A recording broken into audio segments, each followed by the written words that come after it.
बहुत शानदार आदमी है मनमोहन सिंह जी, बड़े अर्थशास्त्री हैं। भाई साहब ने मुझे बताया, जगदीश भाई साहब ने, एक दिन एयरपोर्ट पे मिल गए थे। मैंने कहा सर आप अर्थशास्त्री हैं? बोले हाँ। मैंने कहा सर 2 और 2 कितने होते हैं?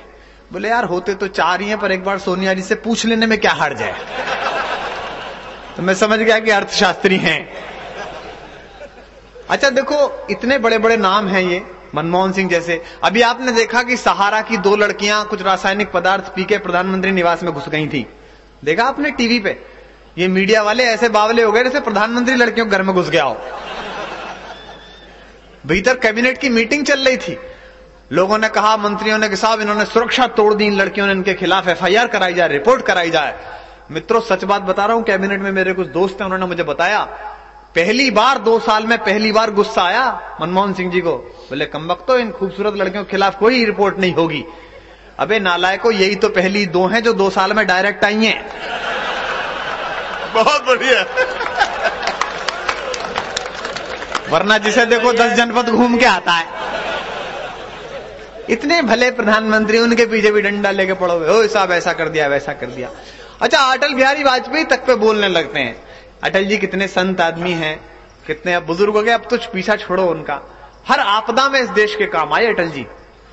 अभी राहुल महाजन ने एक रासायनिक पदार्थ चाट लिया था, पूरी पार्टी मूर्छा में आ गई थी, जैसे कोकीन सामूहिक रूप से बटी हो। 3 दिन तक कोई मीडिया के सामने नहीं आया। ये इनका सुरेश भाई जो है, इनका लड़का वैभव बैरागी, वो वहां काम करता है पत्रकारिता में। 3 दिन तक आदमी नहीं मिल रहा पत्रकारों को पार्टी की ओर से। 3 दिन बाद पंडित अटल बिहारी वाजपेयी बाहर निकल के आए, आपने देखा होगा, राहुल के स्टैंड पर, और पत्रकारों से सामना किया और बोले कि जवानी में ऐसी भूलें हो जाती हैं। मैंने तभी कहा कि अनुभव बोलता है। बड़े आदमी हैं, उनके खिलाफ टिप्पणी करने लगते हैं। मैं कुछ एक चीजें सुनाता हूं। भाई साहब ने बढ़िया बात बताई कि साहब वो अमेरिका में ऐसा हो गया। अभी मैं पिछले दिनों बैंकॉक गया तो मेरे पास में एक NRI बैठा हुआ था। NRI जानते हैं आप? अप्रवासी भारतीय, नॉन रिलायबल इंडियन। तो वो मुझसे कहने लगा कि आपके कंट्री में यू नो। मैंने कहा यू नो क्या, तू भी नो? तू क्या मूंगफली में से निकला है? बोले नहीं, आपके कंट्री में सेलिब्रेशन नहीं है, उत्सव नहीं है। अबे मैंने कहा इतने उत्सव होते हैं, हम तो उत्सव के दिनों में रोज रात भूखे, तुझे उत्सव क्या नहीं सूझता? बोले नहीं, जैसे हमारे यहाँ वेस्ट में, पश्चिम में उत्सव ही उत्सव है। मैंने कहा कैसे? बोले जैसे हमारे यहाँ वैलेंटाइन डे है 14 फरवरी, पूरा विश्व मनाता है। आपने एक उत्सव नहीं दिया ईस्ट वालों ने हिंदुस्तान में जो पूरा विश्व मनाए। मैंने कहा बे मूर्ख, हमारी छोड़, हमारे उस बेवकूफ भाई पाकिस्तान की छोड़, अफगानिस्तान ने एक ऐसा त्योहार दे दिया है तुमको जो 100 साल मनाओगे। बोला कौन सा? मैंने कहा 11 सितंबर लादेन एकादशी। देखा कैसे खड़े हो जाते हैं टाइम स्क्वायर पे, जैसे ओरिजिनल अम्मा आज ही मरी हो। तो हम तो उत्सव धर्मी लोग हैं, आनंद के साथ रहते हैं। कवि सम्मेलन औसत रूप से बड़ा मनोरंजक और कविता वाला रहा। अन्ना जी ने गजलें सुनाई, इन्होंने कुछ मुक्तक सुनाए, भाई साहब ने अच्छी कविताएं सुनाई। अब ये 2 हैं जिनमें एक विशेष है चूंकि संयोजक हैं, और एक ये अवशेष है जिन्हें सुनना है। एवरेज ठीक आना चाहिए। देखो भैया, हम तो लालू जी के खिलाफ कोई टिप्पणी मैं इसलिए नहीं करता। पिछले दिनों से 2 वर्ष पहले उन्होंने मुझे रेलवे का फ्री पास दे दिया, देखा होगा आपने होली के कवि सम्मेलन में टीवी पर। तब के बाद मैंने लालू जी पर टिप्पणी बंद कर दी, क्योंकि चेयरमैन साहब अपन तो ब्राह्मण आदमी है, जिसकी खाते हैं उसकी गाते हैं, वरना एवरेज सही आना चाहिए। अभी मैंने लालू जी से पूछा, मैंने कहा सर वो ओसामा बिन लादेन के 3 पत्नियां हैं और 25 बच्चे हैं, आपके एक राबड़ी जी से 9 बच्चे हैं, आप दोनों में से कौन अच्छे हैं? बोला देखो उसके 3 ठो लुगाई है ना और 25 बच्चा है, हमारे एक राबड़ी जी से 9 बच्चा है। अरे हम अच्छा है क्योंकि हमारा एवरेज अच्छा है। तो मैंने कहा ठीक है, एवरेज ठीक आना चाहिए कुल मिलाकर। मैं कुछ पंक्तियां आपको सुनाता हूं, सुनिएगा। पहले भी आया हूं, 4 पंक्तियां पुरानी सुनाता हूं, फिर कुछ नई मुक्तक सुनाता हूं। मैं जानता हूं ठंड बढ़ गई है, तालियां कम हैं, लेकिन फिर भी कोशिश करता हूं कि आपको पुनर्जागृत कर सकूं, ताकि कवि सम्मेलन उसी ऊंचाई पर पहुंचे जहां के लिए वांछित है। पढ़ता हूं, निवेदन करता हूं। स्वागत। कि कोई दीवाना कहता है। क्या बात है कुमार, जिंदाबाद। देखो ये भाई साहब वो हैं जो आपके राष्ट्र यज्ञ में सम्मिलित थे। मालवा का आदमी इतना चालू है कि रामलाल की बारात में जाता और श्यामलाल के अच्छा बैंड बज रहा होता तो वहां नाचने लगता है। बोले नाच यहां लो, खाना वहां खा लेंगे। बहुत अच्छे, इसी तरह जागृत रहिएगा बस। स्वागत है ना सब। कि कोई दीवाना कहता है, कोई पागल समझता है। वाह वाह करिए। तुम क्या सोच रहे हो, ऐसे चलता रहेगा? देखो क्या है, आज देर तक ऊर्जा लगी है, इसलिए थोड़े कहे को ज्यादा समझो, चिट्ठी को तार। पहले आता था ना, पहले हमारे यहाँ बैरागी जी खुर्जा के आसपास रामलीला होती है। वहां रामलीला में क्या होता है, संवाद याद नहीं होते, पंडित जी इधर से बताते हैं, इसके पीछे से, कनात के पीछे से, अब ये बोलो, अब ये बोलो। तो वो एक बार अंगद बीमार पड़ गया, तो आयोजकों को अंगद नहीं मिले, अंगद को चिकनगुनिया हो गया। तो वो एक जाटों का लड़का पकड़ लाए, बोले भाई तू अंगद बन जा।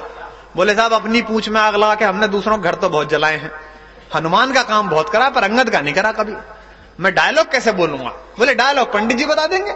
अब वो अंगद खड़ा हो गया चौधरी रावण के दरबार में, पंडित जी की तरफ देखे कि क्या बोलूं, तो पंडित जी ने कहा बोल बोल। दुष्ट राक्षस राज रावण, मां सीता जगत जननी है, भगवान राम साक्षात पुरुषोत्तम विष्णु के अवतार हैं। अब भी समय है मूर्ख रावण, मां सीता का तूने हरण करके अपने मृत्यु को आमंत्रित किया है, समय रहते भगवान राम को मां सीता लौटा दे, उनसे क्षमा प्रार्थना कर, अन्यथा भगवान राम तेरा वंश नाश कर देंगे। अब इतना लंबा डायलॉग अंगद भूल गया। वो बोला दिखेरा रावण, जैसे जैसे पंडित जी कह रहे हैं वैसे वैसे कर दे, नहीं तो तेरा नाश हो जाएगा। बहुत बढ़िया। तो जैसे जैसे मैं कह रहा हूं वैसे वैसे कर दो, तालियां वालियां और वाह वाह करते रहो, वरना गड़बड़ हो जाएगी। पंक्तियां पढ़ता हूं, सुनना भाई साहब। स्वागत करना। कि कोई दीवाना कहता है, कोई पागल समझता है। अब वाह उठे पीछे तक, मगर धरती की बेचैनी को बस बादल समझता है। मैं तुझसे दूर कैसा हूं, तू मुझसे दूर कैसी है। अगली पंक्ति पर समवेत तालियां गूंजे, जो हाथ बांधे खड़े हैं इनकी भी तुम बाहर से समर्थन क्यों कर रहे हो रे? मैं तुझसे दूर कैसा हूं, तू मुझसे दूर कैसी है। ये तेरा दिल समझता है या मेरा दिल समझता है। कि नजर में शोखियां, लब पर मोहब्बत का तराना है। नई पंक्तियां पढ़ रहा हूं, थोड़े आप भी जाग जाएं। कि नजर में शोखियां, आदरणीय भावियों, आज की रात मैं ही आपका वैधानिक देवर हूं, आप भी वाह वाह करो। हम आपके बड़े आभारी हैं जो आप आदरणीय एकता कपूर से तलाक लेके आज कवि सम्मेलन में आई। बहुत बढ़िया। वरना अभी तक तो रात में रिपीट देख रही होती। यार अजीब सीरियल बनाती है वो महिला भी, गजब। एक वो देखा कसौटी जिंदगी की, उसमें एक मिस्टर बजाज हैं, एक वो कौन सी है प्रेरणा, उसमें एक बच्चा प्रेरणा और अनुराग का है, एक अनुराग और उसकी दूसरी वाली का है, एक बजाज और उसकी दूसरी वाली का है, एक बजाज का और प्रेरणा का है, एक इसका उसका, पता नहीं कौन किसका है। इतने सारे बालक इकट्ठे हो रहे हैं साले।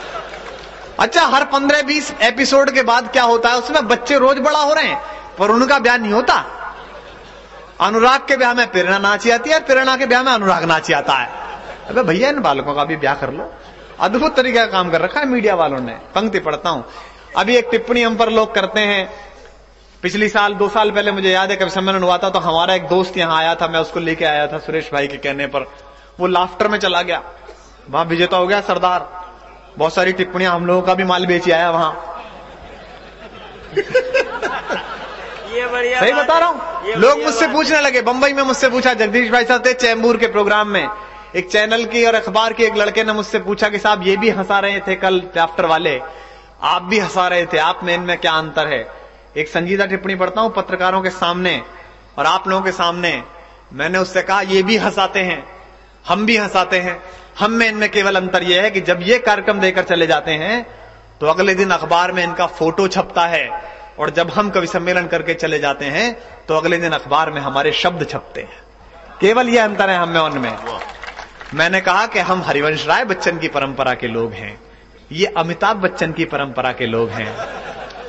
वो परंपरा ऐसी है अमिताभ जी की कि थोड़ा यश और ठीक ठाक पैसे मिल रहे हो तो बाप बेटे दोनों एक ही लुगाई के साथ कदरारे कदरारे करने लगते हैं।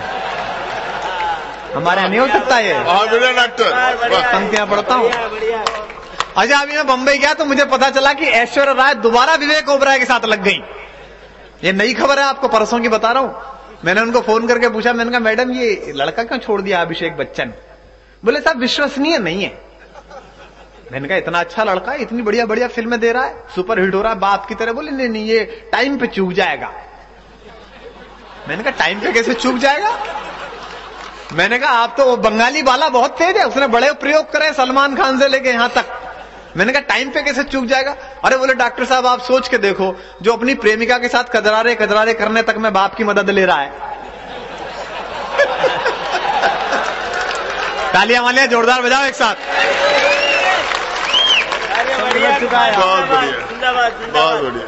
पंक्तियां पढ़ता हूं, सुनना कि और ध्यान रखना। देखो मैं कवि सम्मेलन और कविता दोनों सुनाऊंगा, लेकिन कविता सुनते रहेंगे तो कवि सम्मेलन सुनाऊंगा।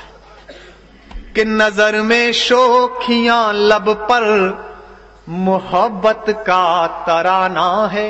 वाह उठे आपकी, फिर दाद देना, खाज मत देना। कि इधर के लोग भी थोड़े जाग जाएं। नजर में, हालांकि आपके मुंह पर पेमेंट हो जाने के बाद की उदासी है, मैं देख रहा हूं। ये आज पहले बट गया है।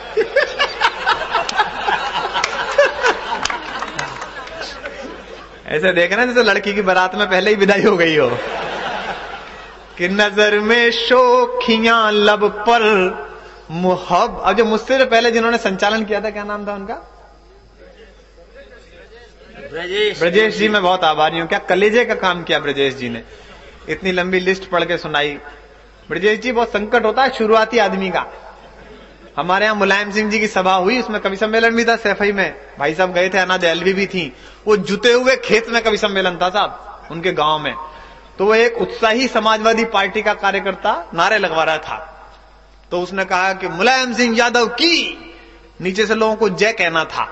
उसका ऊपर मुंह गया तो मच्छर चला गया, बोला थू थू थू थू। पार्टी से निकल गया इस चक्कर में। और कर संचालन, बड़ा मुश्किल काम है। एक बार ब्रजेश जी के लिए तालियां बजाइए जोरदार, बड़ी मेहनत की उन्होंने। सुनिएगा कि अरे नया काम कि नजर में, देखो काम सब अपना अपना करो। उन्होंने अपना काम अच्छा किया, मैंने अपना अच्छा कोशिश की, कवियों ने अपना काम किया। सुरेश भाई ने कवियों को बुलाया, अच्छा काम किया। ये काम उल्टे सीधे हो जाते हैं तब गड़बड़। अभी मैं 22 तारीख को इंडियन क्रिकेट टीम को कविताएं सुनाने के लिए गया था। कुछ लोगों ने देखा हो, आज तक पे 7 पर आया था मैं। अब उसमें काम की दिक्कत आ जाती है। सौरभ गांगुली किस लिए फेल हो गए? क्योंकि वो कुछ और काम करने लगे। उन्हें अच्छा खेलना था, 24 सेंचुरी बनाई उन्होंने, उनको खेलना था। अभी सौरभ गांगुली की स्थिति हो गई कि दादा ये बल्ला इससे खेलना है। स्पॉन्सर कौन है? प्रायोजक कौन है? दादा ये शर्ट पहननी है। प्रायोजक कौन है? दादा ये जीन्स पहननी है। प्रायोजक कौन है? कलकत्ता घर से फोन गया, दादा लड़की हुई है। प्रायोजक कौन है? मैं भी तू खेल, तू क्या कर रहा है काम? तो अपना अपना काम सब लोग करें तो ठीक ठीक रहता है। 4 पंक्तियां पढ़ता हूं, सुनना। कि नजर में शोखियां लब पर मोहब्बत का तराना है। अगली पंक्ति कविता की हो तो फिर मुझे सूचना दें कि आप कविता भी सुन रहे हैं, मुझे अभी तक यकीन नहीं है। कि नजर में शोखियां लब पर मोहब्बत का फसाना है। मेरी उम्मीद की जद में अभी सारा जमाना है। वाह। कई जीते हैं दिल के देश पर मालूम है मुझको। अब तक जिनके हाथ ना खुले अगली पंक्ति पर उठाएं तालियां। कई जीते हैं दिल के देश पर मालूम है मुझको। सिकंदर हूं मुझे एक रोज खाली हाथ जाना है। वाह डॉक्टर, वाह वाह वाह वाह वाह। सिकंदर हूं मुझे एक